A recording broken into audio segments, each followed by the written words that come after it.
Happy New Year's, folks, and I hope you had a Merry Christmas, a Happy Hanukkah, Kwanzaa, Yuletide, or any other holiday you might celebrate. And if you don't celebrate a holiday, I hope your December was restful and pleasant. For myself, I've been replaying Final Fantasy VII Remake on the PC. I finally get to check out the Yuffie DLC, as I don't, and probably never will, own a PS5, which Intergrade was originally exclusive to. This is the third year in a row I've made one of these end-of-year recap videos, and I really like doing them. It's a really enjoyable way to look back at the year that's passed, see where we were, and how far we've come. And of course, make some tentative goals for next year. And this was a pretty remarkable year for my channel, so I have a lot to talk about.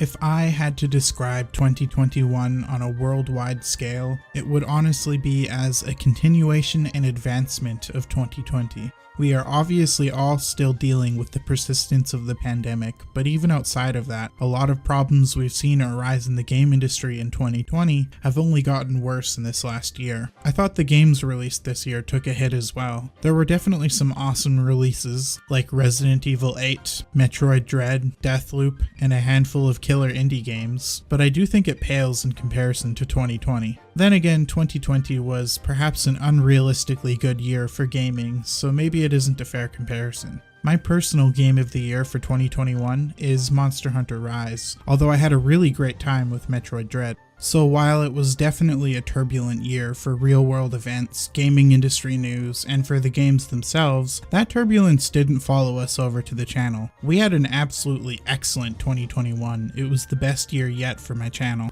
Let's start off with channel growth. According to Social Blade, we rang in 2020 with about 2,100 subscribers, which is about a 500 subscriber increase from the prior year. And at the time of writing this video, we are at 5,157 subscribers. That means that with a gain of about 3,050 subs in 2021, we are 50 subscribers away from doubling our channel size in a single year. I am extremely happy with that. Obviously, it pales in comparison to some of my peers who have absolutely rocketed up in subscribers and have blown way past me, but I've always known that my channel growth would be slow and steady, so doubling in size is absolutely fantastic for me. With the exception of a few dry patches, we are averaging about 100 subscribers a month and have been for most of the year, which is wonderful.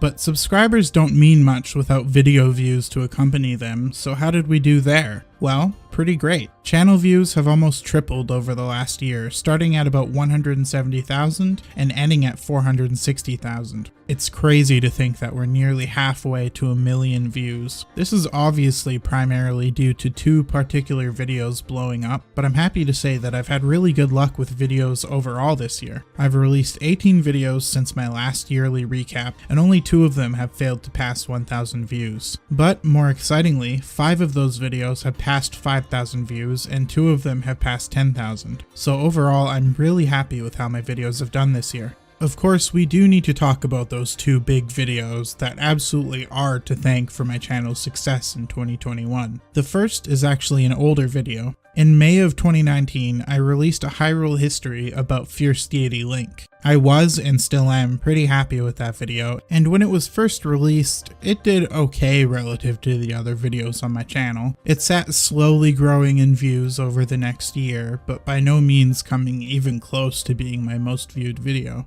Then, around Christmas time last year, the algorithm randomly decided that it was my turn for a blessing, and started pushing the Fierce Deity video onto people's front pages. Views started increasing in the end of 2019, but it wasn't until 2020 in the new year when the video absolutely exploded. At the end of 2019, the video had about 6,600 views. 2 weeks later, it had 42,000 views. 2 months later, it had 65,000 views. And it kept crawling all year until it hit 90,000 views. And with that massive influx came about 630 new subscribers. So that was an amazing way to kick off the year. But little did I know that the best was yet to come. Pretty early into the year, my arch nemesis Bread Pirate released a really fantastic video about the Satellaview Legend of Zelda games. I thought it was great, you should give it a watch if you haven't, and it actually inspired me to make a video I'd been thinking about for a while, which was chronicling the development of what was once meant to be a proper sequel to Twilight Princess, as it slowly morphed into a target shooting game that we now know as Link's Crossbow Training.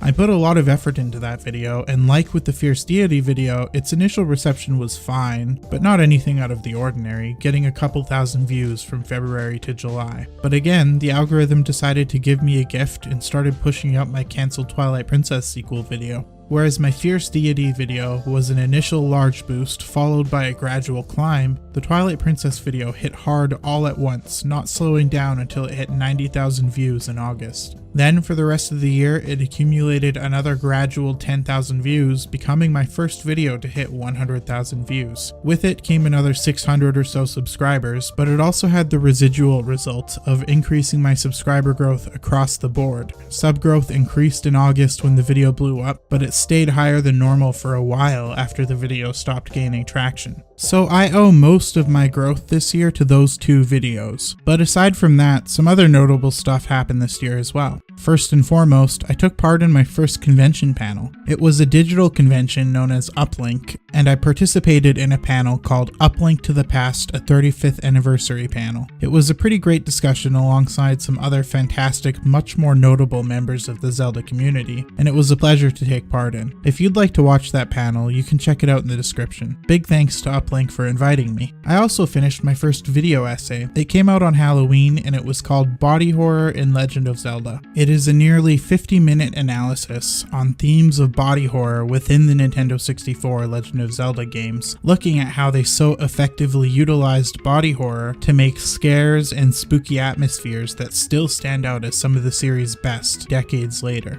The video itself didn't do very well, petering out at around 1,000 views, but that was to be expected. It had clips of extreme gore, and it was pretty much immediately age-gated, so it never stood a reasonable chance of doing well. But it is the fact that I succeeded in finishing such a large undertaking that made me proud, and I found the video really rewarding and intellectually stimulating to make. It felt good to have to engage with academic texts and peer-reviewed papers in order to make a video, and I have another really exciting video essay in the works. Since I imagine very few people are watching this, I don't mind telling you that it's a video that looks at the reactions of the citizens of Termina to the moon falling and draws parallels to Cold War nuclear anxieties in the real world. I'm still in the research phase, but I think it'll be a really compelling video.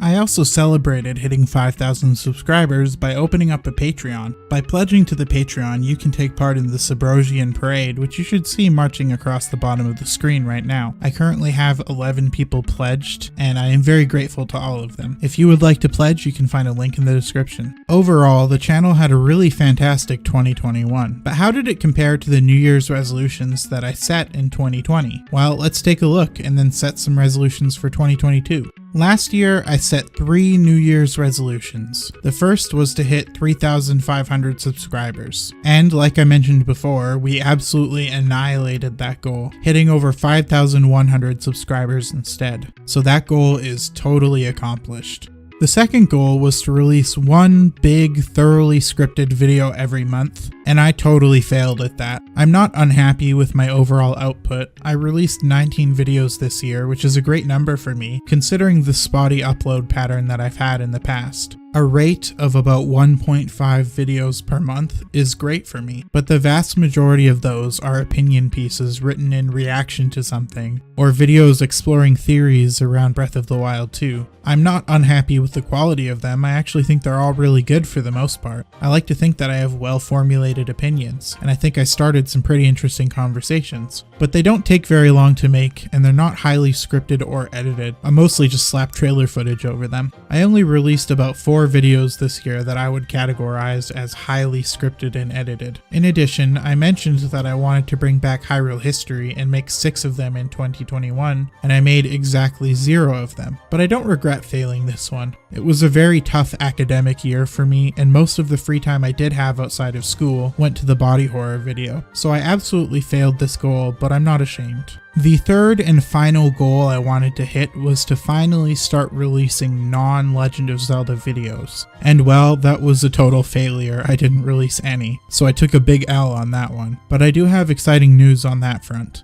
I'm nearly finished the script for my first non-Zelda video, which will be taking a look at one of the mini Megami Tensei sub-series, not Persona, sorry. And I'm nearing the end of 2 more scripts. One will be a retrospective on the very first Monster Hunter game for the PS2, and the other is a video looking at some movie tie-in games that were actually good. I'm still unsure about whether those will appear on this channel or a brand new one. What do you think I should do? So ultimately, I blew one goal out of the water and failed at the other 2. So I'm not too sure how I'd rate my overall success, maybe a C+, but honestly, that doesn't really matter to me. I said this before, but I don't set New Year's resolutions with strict expectations to beat them. A lot of people dislike New Year's resolutions, but I think it's mostly because they attach too much expectation to them. For me, as long as I'm closer to accomplishing my resolution than I was at the start of the year, I consider it a success. And that's true in all 3 cases. New Year's resolutions to me aren't a pass-fail state, but rather something to strive towards. So with that said, let's set some new goals for this year, shall we? First, the traditional subscriber goal. We gained about 3,000 subscribers this year, mostly due to luck. So I want to see if we can make it happen again without relying on 2 videos randomly blowing up. My New Year's resolution for 2022 is to hit 8,500 subscribers by the end of it. That's about 300 more than I gained this year, so it's a bit lofty, but I think if I'm diligent and a little lucky, we'll hit it. For my second resolution, I want to recommit to releasing non-Zelda content. In 2022, I would like about 1/3 of my output to be non-Zelda. If I release 19 videos again, that would mean I'd want about 6 of them to be non-Zelda. I really feel like I can make that happen this year. My third resolution is a recommitment to heavily scripted content. By the end of the year, I would like to have 3 more video essay style videos released and 5 more Hyrule history or videos of equivalent complexity. It is evident that the videos picked by the algorithm are bigger, more complex ones for me, and those are also the ones that I enjoy making the most, so it's a win-win. So honestly, my resolutions are mostly just reformatted versions of last year's, but striving to hit them last year led to my best year so far, so why not?